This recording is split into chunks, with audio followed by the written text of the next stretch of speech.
Jacques Bichot, vous êtes économiste, professeur émérite des universités et spécialiste de la protection sociale, particulièrement du problème des retraites. Vous venez de publier les enjeux 2012 de A à Z. Pouvez-vous nous le présenter ? C'est un livre dont le thème dépasse celui des retraites. Nous sommes dans une période de crise, elle a commencé depuis 2007 pratiquement avec une crise financière et puis aujourd'hui c'est devenu largement une crise économique et presque une crise de société avec un chômage qui est remonté, etc.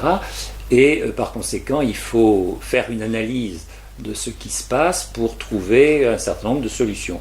Alors comment présenter une analyse et des solutions pour Monsieur Tout-le-Monde et dans la perspective notamment des élections qui vont se passer en France, eh bien j'ai pensé qu'une bonne méthode c'était de faire un abécédaire.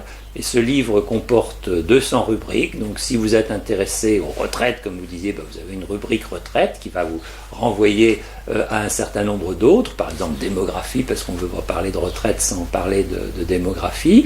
Mais si vous vous intéressez au chômage, vous allez trouver une rubrique chômage qui vous renverra aussi à d'autres rubriques, naturellement emploi, croissance ou des choses de ce genre.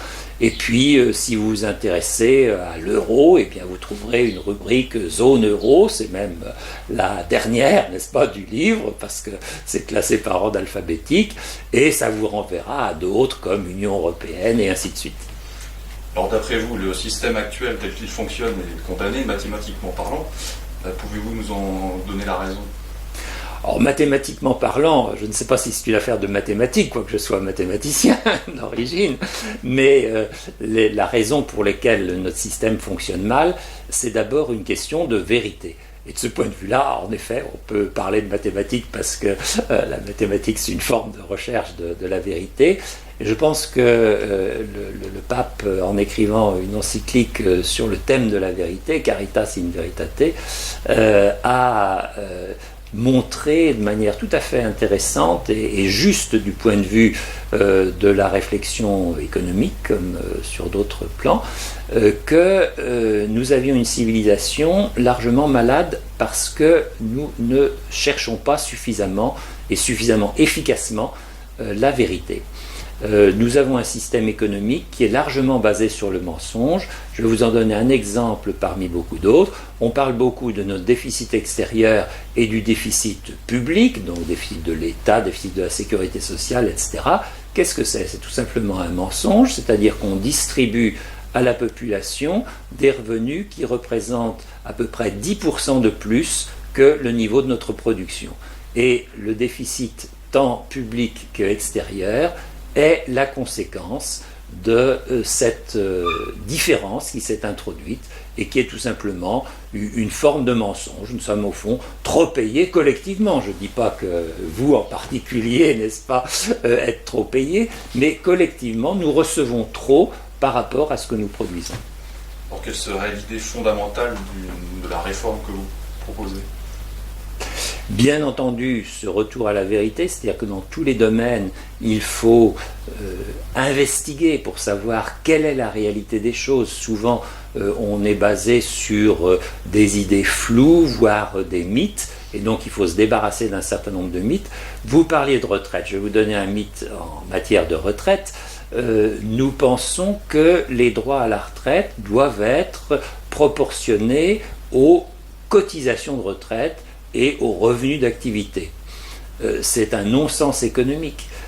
Alfred Sauvy nous a expliqué, ça fait déjà un certain nombre de décennies, que nous préparons nos retraites non pas par nos cotisations vieillesse, mais par nos enfants.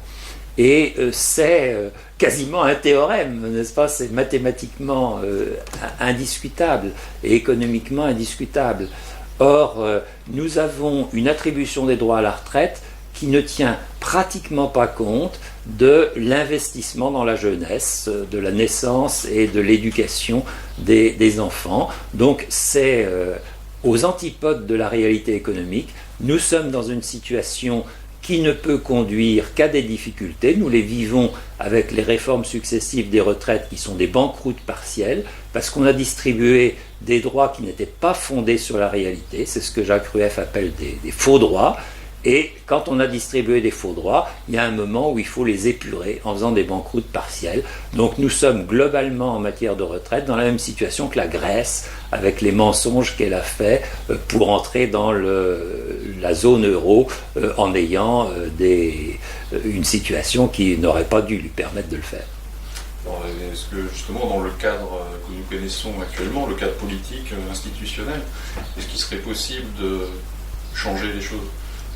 Oui, mais il faut du courage, parce que les réformes qui sont à faire, ce ne sont pas les petites réformes que nous avons vu se succéder tout au cours de ce quinquennat, et bien avant d'ailleurs, parce que ça ne date pas seulement de 2007, il nous faut aborder des réformes véritablement systémiques, donc des réformes de fond, qui demandent un gros travail de préparation, qui demandent de dépasser les clivages politiques. Certains pays ont su le faire, par exemple les Suédois, puisque nous parlons de retraite, parlons de leur réforme des retraites de 1998, ils ont réussi à les préparer avec les gens de droite et les gens de gauche, si on prend le schéma français, pas tout à fait la même chose en Suède, mais enfin, ils ont fait une union, en quelque sorte, entre des gens qui sont des adversaires politiques par ailleurs, parce qu'ils savaient que le problème était véritablement important. Ils ont réfléchi pendant de longues années en France, et pour finir, ils ont fait une réforme systémique formidable.